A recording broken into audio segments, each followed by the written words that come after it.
Kane Mitchell stood in the massive hall of the Galactic Council building. Around him, creatures from 47 different worlds argued about trade routes and mining rights. The noise was terrible. Clicking sounds from the insect-like Zephyrians, mixed with the deep rumbles of the rock-shaped crystallines. The snake-like hegemony members hissed their words, while the blue-skinned Altarians spoke in their musical language. Kane had been the human ambassador for 15 years. He was tired of listening to these debates, where humans were always treated like servants. Today felt different, though. His pocket held a small message device that had arrived that morning from Earth. The message was only 3 words long, but those words would change everything. The message said, "Operation Silent begins." Kane kept his face blank. He had trained for this moment his whole life. Around him, the other ambassadors continued their endless talking. None of them noticed when Kane quietly stood up and walked toward the exit. He had served in this building for so long that the guards barely looked at him anymore. Outside the council building, Kane climbed into a small transport ship. He punched in coordinates for the human quarter of the space station. As he flew through the busy traffic lanes, he watched the normal life of the galaxy continue around him. Cargo ships moved between the massive towers. Alien families walked through the shopping districts. None of them knew that everything was about to change. Back on Earth, Dr. Lisa Parker was already 3 hours into the biggest evacuation in human history. She sat in the command center, deep under the mountains of Colorado. Hundreds of screens showed human colonies across the galaxy. Green lights meant the evacuation was going well. Red lights meant trouble. Lisa had helped plan this day for 20 years. The plan was called Operation Silent because no one would announce what was happening. No warnings would be given. No explanations would be offered. Humanity would simply disappear. The first ships had launched from the outer colonies 6 hours ago. Captain Ryan Hayes commanded the largest evacuation fleet in human space. His ships looked like normal cargo vessels from the outside, but inside, they carried entire families and all their belongings. Ryan stood on the bridge of his flagship, watching the status reports come in. Colony 7 had finished loading their people. Colony 12 was having problems with their power systems, but it would be ready soon. The mining station at Kepler 442 had already gone dark. Their people were safely aboard evacuation ships, heading for the jump point. Ryan had fought in 3 wars for the Galactic Council. He had saved alien worlds from pirates and disasters. He had trained alien soldiers and shared human military knowledge freely.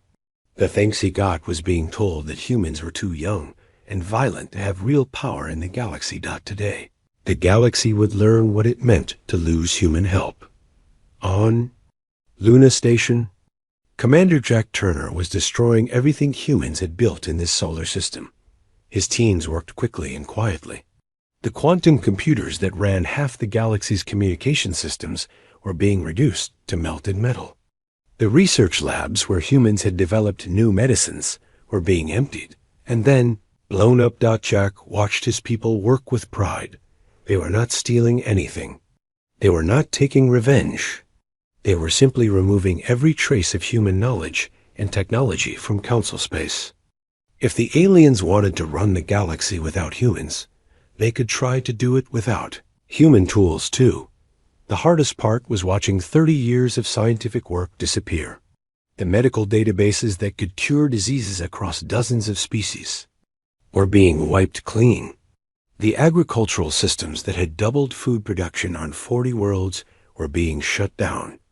The defense networks that protected the Council's core worlds were having their human-designed components removed. Dr. Amanda Foster supervised the destruction of the genetics laboratory on Luna. She had spent her entire career developing new crops that could grow on alien worlds. Her work had fed billions of creatures across the galaxy. Now she was making sure that work would disappear with humanity. Amanda felt sad as she watched her life's work being destroyed, but she also felt angry. The council had never given her credit for her discoveries. Alien scientists had put their names on her research papers. When she asked for better funding, she was told that humans should be grateful just to participate in galactic science. The council thought humans were useful pets who would always be there to fix their problems. Today they would learn they were wrong. On the merchant world of Nexus 7, human traders were quietly closing their businesses. Bill Morgan had run a shipping company there for 12 years. His human crews had moved cargo to every corner of the galaxy. They had never failed to deliver on time, even when it meant flying through war zones or dangerous space storms. Bill's ships were now loading up with human families instead of cargo. His employees thought they were just taking a vacation back to human space. They did not know they would never be coming back. The aliens who worked with Bill thought he was just taking a short break. A crystalline factory owner who depended on Bill's ships to move his products was not worried. The Zephyrian mining company that shipped their ore through Bill's network assumed the humans would be back in a few weeks. None of them understood that this was goodbye forever. At the council military academy on Rigel Prime, human instructors were packing their belongings. Colonel Steve Brooks had trained alien officers for 8 years. He had taught them everything humans knew about space warfare, tactics, and military technology. Steve's students respected him, but their governments treated him like hired help. Human military advisors were not allowed to hold high ranks in alien armies.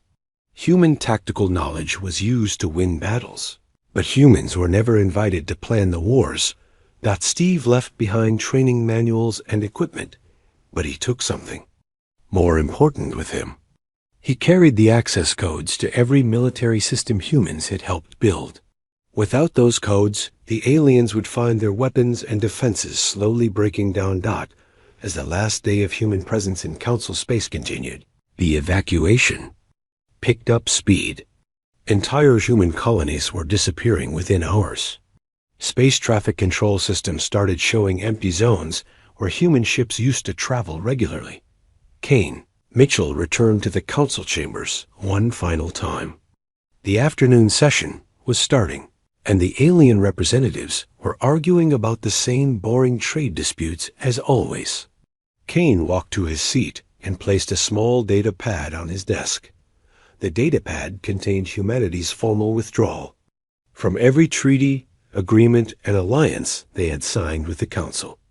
It also contained the resignation of every human from every job they held in Council space. Kane stood up and walked toward the exit.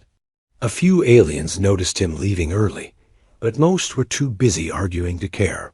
Kane had attended thousands of these meetings over the years. The aliens probably thought he was just bored again.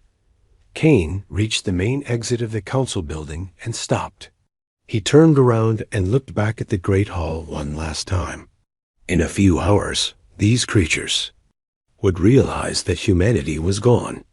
In a few days, they would start to understand what that meant. Kane had no regrets. The council had made their choice long ago when they decided that humans were useful, but not important. Today, humanity was making their choice too.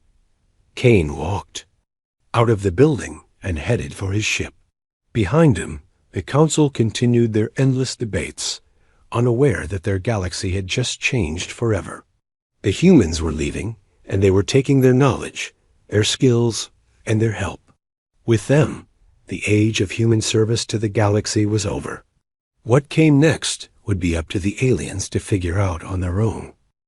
3 months had passed since the last human ship left Council space.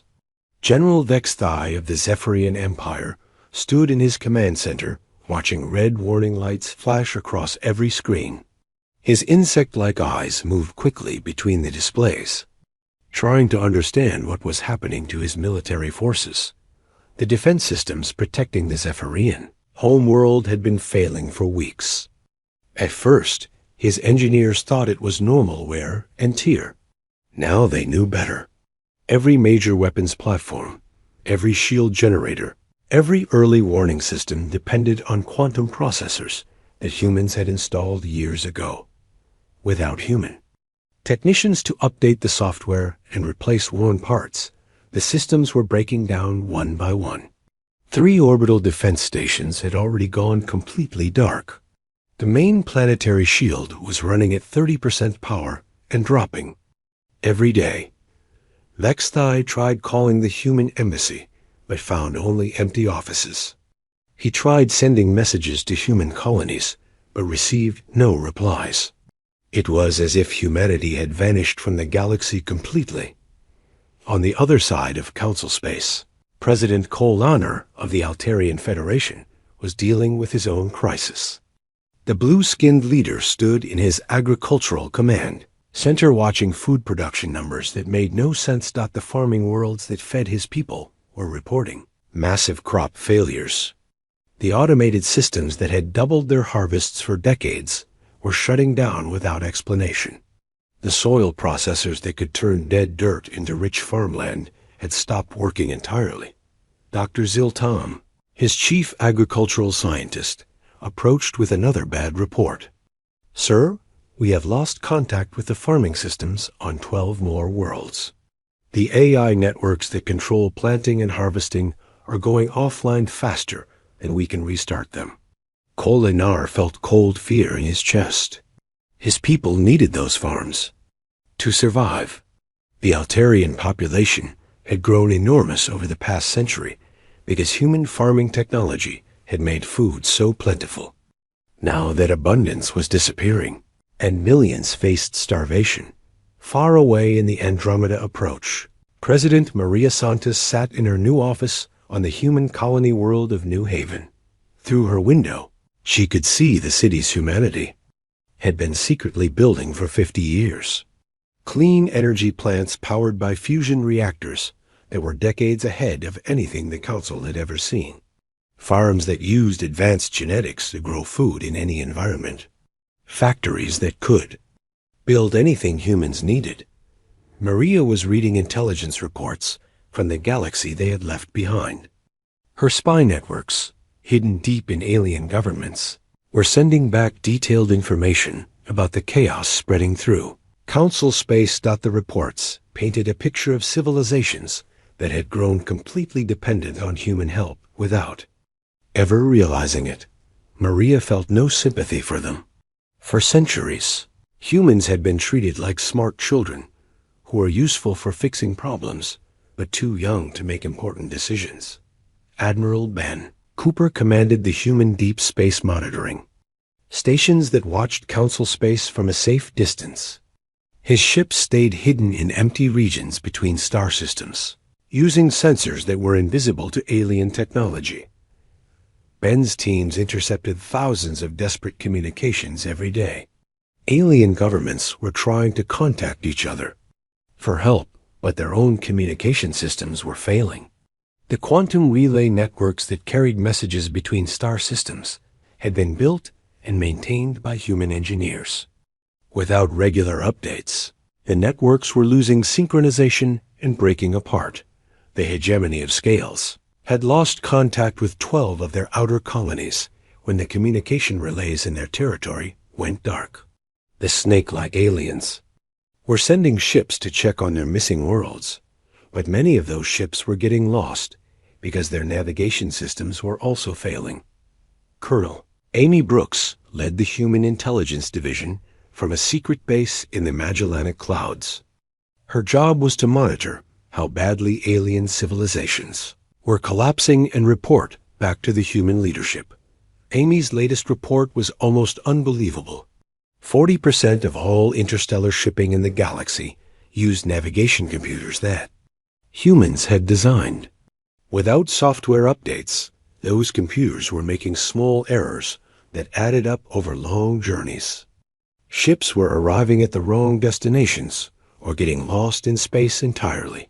Medical facilities across alien worlds were struggling because they depended on medicines that humans had developed.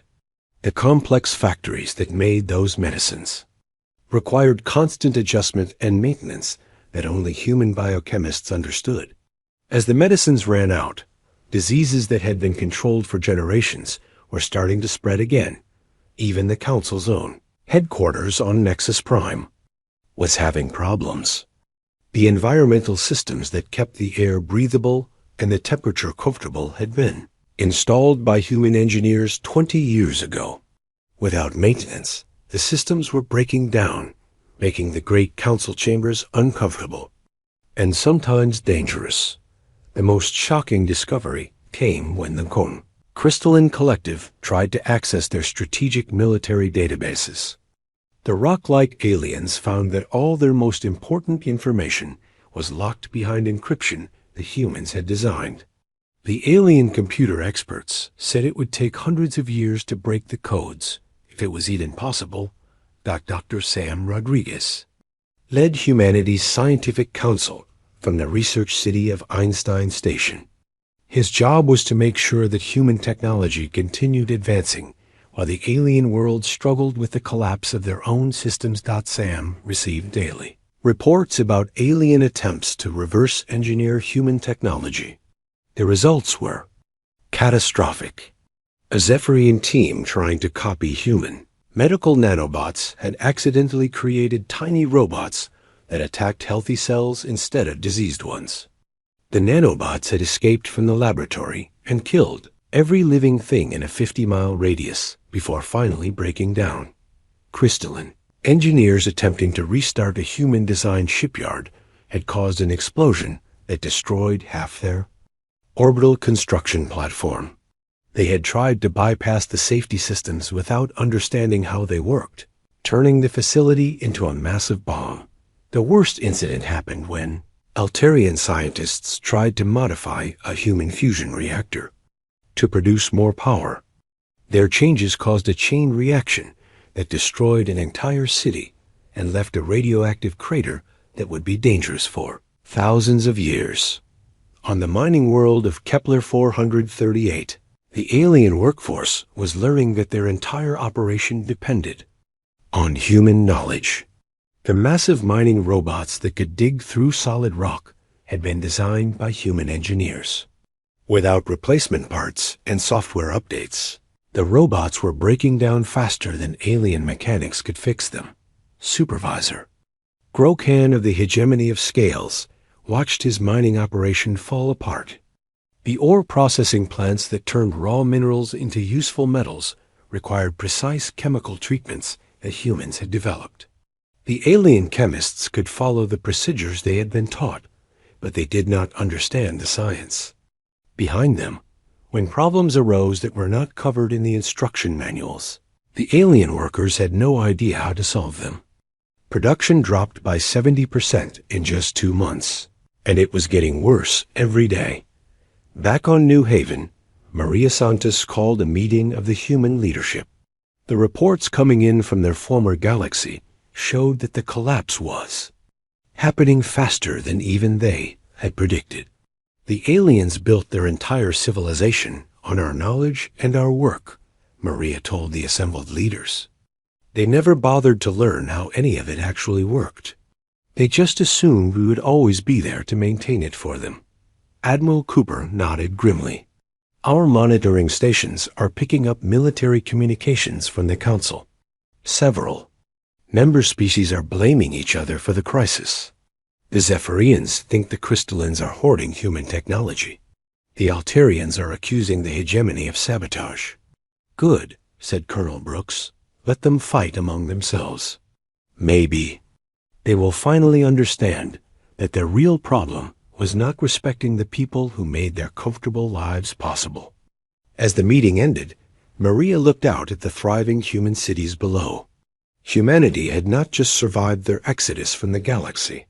They had discovered what they could accomplish when they were free to work for themselves instead of for ungrateful masters. The aliens would learn to solve their own problems, or they would fall back into the primitive conditions their ancestors had known before humans arrived to help them. Either way, it was no longer humanity's concern. 6 months after humanity vanished, Chancellor Vex High of the Altarian Federation called for an emergency meeting of the Galactic Council. His blue skin had turned pale with stress, and his musical voice cracked with desperation as he spoke. To the assembled representatives, the great council chamber looked different now. Many seats sat empty because some species could no longer afford to send ambassadors. The environmental systems wheezed and struggled to keep the air clean. Emergency lighting flickered in sections where the main power grid had failed. We face the greatest crisis in galactic history, Vex High announced to the remaining delegates. Our agricultural worlds are experiencing widespread famine. Without human farming technology, our food production has dropped by 60%. Millions of my people are going hungry. Representative Grok Thane of the Hegemony of Scales hissed his agreement. The snake-like alien scales were dull and patchy, showing signs of malnutrition. The situation is even worse in our territory. We have lost contact with 18 colony worlds. Our ships cannot navigate properly without human guidance systems. We do not even know if those colonies still exist. From her hidden command center on New Haven, General Kate Stone monitored the council meeting through secret surveillance devices. Her agents had left behind. Kate had spent 15 years in alien space gathering intelligence for humanity. Now she watched her former enemies tear each other apart. The crystalline representative, a massive rock creature named Shard Key, spoke in grinding tones that hurt to hear. The Zephyrians are hoarding technology in their territory. They refuse to share the few working human devices they still possess. This selfishness is making the crisis worse for everyone. General Zixstar of the Zephyrian Empire buzzed angrily, his insect wings creating a threatening sound. We are not hoarding anything. The truth is that none of us understand how human technology actually works. We followed their instructions, like trained pets, but we never learned the science behind their inventions. Kate almost smiled as she listened to the aliens argue. For centuries, they had treated humans like useful servants who could fix any problem. They had stolen human discoveries and put alien names on them. They had restricted human advancement while benefiting from human genius. Now they were learning the cost of their arrogance. On the research station orbiting New Haven, Dr. Sam Rodriguez reviewed the latest reports from his intelligence network. The technological collapse in Council. Space was accelerating beyond even his worst predictions. The fusion reactors that powered major cities were failing without proper maintenance. Human-designed. Containment systems required constant adjustments that alien engineers did not understand. 3 major population centers had already lost power completely, forcing millions of aliens to evacuate to other worlds. The faster-than-light communication networks were breaking down as quantum entanglement systems lost synchronization. Without these networks, the different species could barely coordinate their response to the crisis. Some regions of space had gone completely silent, cut off from the rest of the galaxy. Basic manufacturing had stopped on dozens of worlds. The automated factories that produced everything from clothing to starship parts required human-designed control systems. When these systems failed, the aliens discovered they had forgotten how to make even simple items by hand. Back in the council chamber, the arguments were getting more heated. The Altarian Chancellor accused the hegemony of hiding functional human equipment. The crystalline representative claimed that the Zephyrians had driven the humans away with their military aggression. This is all pointless blame, interrupted Ambassador Velcan of the Traders Union, a small species that had built their economy on interstellar commerce. The real question is how we can contact the humans and convince them to return. A shocked silence fell over the chamber. For months, the council leaders had refused to admit that they needed human help. They had tried to solve their problems through alien science and alien cooperation. The idea of begging their former servants for assistance was humiliating. Chancellor Vex High finally spoke, his voice barely above a whisper. We have tried to contact human space. Our messages go unanswered. Our scout ships find empty systems where human colonies used to be. It is as if they disappeared completely from the galaxy. What the aliens did not know was that humanity had, indeed, left their galaxy entirely. The secret colonization program had been building new homes in nearby galaxy clusters for 50 years.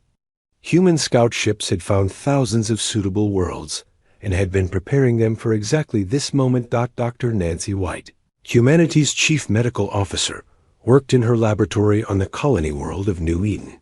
She was developing treatments for diseases that had never existed before, illnesses that could only affect the enhanced human physiology that had evolved during their time in space. Nancy also received reports about medical disasters in council space. The sophisticated treatment systems that had kept alien populations healthy were failing without human-developed medicines. Diseases that had been eliminated centuries ago were returning with deadly results. The Zephyrian Empire was dealing with a plague that attacked their respiratory systems. The medicine that could cure it required a complex manufacturing process that only human biochemists understood. Without the cure, millions of Zephyrians were dying slow, suffocating deaths. Crystalline Collective faced a different problem. Their silicon-based biology depended on mineral supplements that humans had designed specifically for their unique chemistry. As the supplements ran out, crystalline children were being born with defects that made them unable to survive. Commander Tracy Adams led human reconnaissance operations from a stealth ship hidden in the dark space between galaxies. Her job was to monitor council space without being detected, gathering information about how badly alien civilizations were collapsing.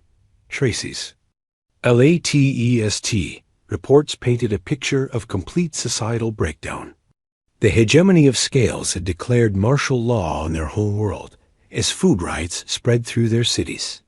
The Altarian Federation was splitting apart as individual planets refused to share their dwindling resources with other worlds. Zephyrian Empire was mobilizing what remained of their military to seize control of any functioning human technology they could find. This had led to armed conflicts with other species who were trying to do the same thing. Most shocking of all was the discovery that many of the technologies the aliens had claimed as their own inventions were actually based on human research they had stolen over the centuries. Without access to the original human science, their copies were failing in ways that created even bigger disasters. A crystalline research team trying to restart a human-designed terraforming system had accidentally poisoned the atmosphere of an entire planet. The aliens had followed the procedures they had been taught, but they did not understand the chemical reactions involved. The planet was now uninhabitable and would remain that way for thousands of years. Altarian engineers attempting to repair a human-built space elevator had caused it to collapse, destroying the orbital station it was connected to and killing everyone aboard. They had tried to replace human-made materials with alien alternatives, without understanding why humans had chosen those specific materials. Back on New Haven, President Maria Santos met with her cabinet to discuss the situation. In their former galaxy, the reports coming in showed that the collapse was total and irreversible.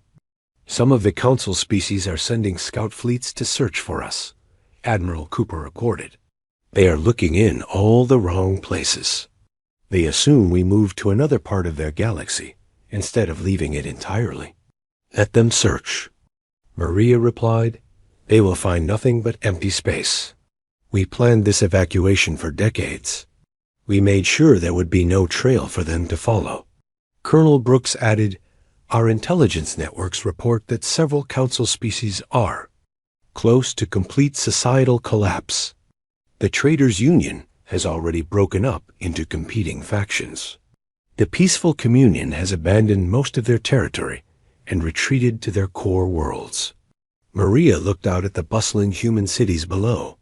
They had everything they needed for a successful galactic civilization. All they had to do was treat us as equals instead of servants. Their pride cost them everything. As the meeting ended, Maria reflected on how different things could have been. If the council had accepted humans as true partners, both sides could have built something amazing together. Instead, alien arrogance had created a disaster that would take centuries to recover from. If recovery was even possible, the galaxy was learning a hard lesson about the consequences of taking others for granted. 1 year after humanity disappeared from the galaxy, Director Paul Miller sat in his command center on New Haven, watching the final collapse of galactic civilization. The screens around him showed a galaxy in chaos. Over 300 worlds were now dealing with complete infrastructure failure. Billions of aliens faced starvation, disease, and war. Paul had been humanity's chief coordinator during the Exodus. His job was to make sure every human made it safely to their new homes, while leaving behind a galaxy that could no longer function without them. The plan had worked better than anyone had dared to hope. The latest intelligence reports painted a picture of civilizations falling back into primitive conditions. The hegemony of Scales had lost their entire outer rim territory to pirate gangs who used crude weapons and stolen ships. Without functional defense networks, the snake-like aliens could not protect their colonies from raiders who took whatever they wanted. The crystalline collective's trade empire had crumbled completely. Their cargo ships sat dead in space, unable to navigate between star systems without human-designed computers. The rock-like aliens, who had once controlled commerce across dozens of sectors, were now reduced to local barter systems on their home worlds. Commander Tracy Adams continued her reconnaissance missions from the hidden monitoring station at the edge of Council space. Her stealth ship moved silently through the darkness, observing the chaos without being detected. What she saw would have been unthinkable just 2 years ago. Ancient enemies were forming desperate alliances, trying to pool their failing resources. The Zephyrian Empire and the Altarian Federation, who had fought 3 wars in the past century, were now begging each other for help. Neither had enough working technology to survive alone, but together they might last a few more months. Some species had begun abandoning their weaker colonies entirely, pulling back to defend only their most important worlds. The peaceful communion, who had once preached unity across the galaxy, had retreated to their home system and refused to help anyone else. Their philosophy of cooperation had died when cooperation became too expensive. Tracy watched a crystalline convoy trying to evacuate a mining world that had lost all power. The massive aliens moved slowly in their environmental suits, loading what they could carry onto ships that barely functioned. They left behind cities that had housed millions, returning them to the empty rock they had been before humans taught the galaxy how to transform dead worlds into living ones. The most devastating change was happening on the former capital world of Nexus Prime. The planet that had once hosted representatives from across the galaxy was now nearly empty. The Galactic Council still met, but only 12 species could afford to send ambassadors. The great chamber that had once buzzed with debate and diplomacy now echoed with desperate arguments about which worlds to abandon next. Dr. Nancy White received daily reports about the medical catastrophe spreading through alien space. The plague affecting the Zephyrian Empire had mutated into 3 different strains, each deadlier than the last. With no human biochemists to develop new treatments, the insect-like aliens were dying by the millions. The crystalline birth defects had become so severe that their species faced extinction within a generation. Their children could no longer process the minerals they needed to survive. The few crystalline scientists who understood biology were desperately trying to recreate the human supplements, but they lacked the knowledge to understand how the complex molecules actually worked. Nancy felt a moment of sadness for the suffering aliens, but she reminded herself that this crisis was entirely their own making. For decades, human medical researchers had begged the Council to let them train alien doctors in human techniques. The council had refused, saying that alien medicine was sufficient and that humans should not interfere in other species' biology. Now, those same aliens were dying from problems that any human medical student could have solved. On the military front, Admiral Jennifer Walsh commanded humanity's expanded fleet from the safety of their new galaxy. Her ships incorporated technologies that made their old vessels look like toys. Humans were no longer restricted by council regulations that limited their research and development. Jennifer's intelligence officers reported that several council species were sending scout fleets to search for any trace of humanity. The Zephyrians had launched their largest exploration mission in history, sending ships to every star system within 500 light-years of known human space. The aliens found nothing. Human colonies that had existed for centuries showed no signs of ever being inhabited. The terraforming equipment had been removed, the buildings had been demolished, and even the soil had been treated to remove traces of human agriculture. It was as if humans had never existed in those systems at all. Some alien search teams found mysterious artifacts buried on former human worlds. When they tried to examine these objects, they discovered they were sophisticated traps designed to destroy anyone who tampered with them. The humans had left these devices as a warning that they did not want to be followed. The economic collapse reached its final stage when the Central Banking Consortium admitted they could no longer process interstellar currency transactions. The computer systems that had managed galactic finance for thousands of years were built on algorithms that only humans understood. Without the ability to transfer money between worlds, interstellar trade stopped completely. Species that had depended on imported food faced immediate starvation. Worlds that specialized in manufacturing certain products could no longer sell them to other planets. The complex web of galactic commerce that had taken millennia to build unraveled in a matter of weeks. Director Miller watched the banking collapse with grim satisfaction. The aliens had always treated human economists like clever accountants, who were useful for managing money, but too simple to understand real economics. Human financial experts had built the systems that made galactic prosperity possible, but they had never been given credit for their innovations. Captain Alex Turner, one of humanity's youngest starship commanders, often flew patrols along the edge of their new territory. At 28 years old, Alex commanded technology that surpassed anything the Council had ever imagined. His ship could travel between galaxies in days rather than years. His weapons could destroy entire fleets without being detected. Alex had grown up hearing stories about the old galaxy where humans served alien masters.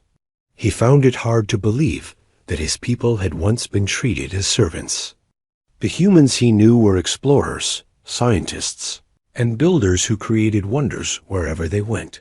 During one patrol mission, Alex detected an alien distress signal coming from the edge of Council space. A crystalline research vessel was drifting, powerless, its crew slowly dying as their life support systems failed. Alex could have easily rescued them, but his orders were clear. Humanity no longer involved itself in alien affairs. Alex watched the alien ship disappear into the darkness and continued his patrol. He felt no satisfaction from their suffering, but he also felt no obligation to help them. The galaxy had made its choice when it decided humans were not worthy of respect. Now it would live with the consequences of that choice. Back on the Council worlds, the remaining governments were reaching the same terrible conclusion. Their entire civilization had been built on human knowledge, human innovation, and human labor. Without humans to maintain the complex systems that kept their worlds functioning, they were slowly falling back into the primitive conditions their ancestors had known thousands of years ago. Some species tried one last desperate attempt to solve their problems. They sent ambassadors to the edge of known space, broadcasting messages of surrender and apology. They offered to give humans anything they wanted in exchange for help. They promised to treat humans as equals, to share power in the council, to respect human contributions to galactic civilization. Yet the messages went unanswered. Humanity had moved beyond the reach of their former galaxy, both physically and emotionally. The aliens were welcome to fix their own problems or fail trying. Either way, it was no longer humanity's concern. As the second year of the crisis began, Paul Miller prepared his final report on the collapse of the Galactic Council. The galaxy that had once been home to thousands of thriving civilizations was now a collection of struggling survivors clinging to whatever technology still functioned. The price of treating humans as servants instead of partners had turned out to be everything they had built together. 5 years had passed since humanity left the galaxy behind. President Carlos Martinez stood in his office on the capital world of New Terra, looking out at a city that would have amazed the aliens who had once called humans their servants. Towers of living crystal grew from the ground, powered by fusion reactors that created more energy than entire star systems had once used. Gardens floated in the air between buildings, fed by atmospheric processors that turned empty sky into fertile. Growing space. Carlos was reading the final intelligence report from their old galaxy. The news was exactly what he had expected, but it still felt strange to read about the complete collapse of civilizations that had once ruled the stars. The Galactic Council no longer existed. The great chamber on Nexus Prime sat empty and dark, its environmental systems dead for over a year. The few alien species that still maintained interstellar travel had formed small alliances based on mutual survival rather than the grand politics of the past. The Zephyrian Empire had fallen completely. Their insect-like people now lived in scattered tribes on their homeworld, fighting over the few pieces of technology that still functioned. Without the medical treatments humans had developed for their species, most Zephyrians died before reaching adulthood. Their population was less than 1% of what it had been during the height of their empire. Admiral Jennifer Walsh commanded humanity's new fleet from the orbital shipyard above New Terra. Her vessels incorporated technologies that seemed like magic compared to what the Council had once possessed. Ships that could fold space around themselves, traveling between distant galaxies in hours. Weapons that could rearrange matter at the atomic level, turning asteroids into gardens or enemies into harmless gas. Jennifer often thought about the irony of their situation. The aliens had restricted human technological development for centuries, claiming that humans were too violent and primitive to be trusted with advanced science. Now humanity had surpassed anything the Council had ever imagined, while the aliens themselves had fallen back into barbarism. The latest scout reports showed that some alien worlds had regressed to pre-industrial conditions. The Crystalline Collective, who had once commanded vast mining operations across dozens of star systems, now used simple hand tools to dig minerals from their home world. Their children grew up never knowing that their ancestors had once traveled between the stars. Captain Alex Turner piloted his exploration ship through the rings of a gas giant in the Triangulum Galaxy. At 33 years old, Alex had spent his entire adult life exploring the new territories humanity was claiming. His ship discovered 3 new habitable worlds every month, each one transformed into a paradise by human terraforming technology that worked faster and better than anything the old galaxy had ever seen. Alex remembered the stories his grandfather had told him about serving in the Council military. Human soldiers had fought and died for alien causes, protecting species that barely acknowledged their sacrifice.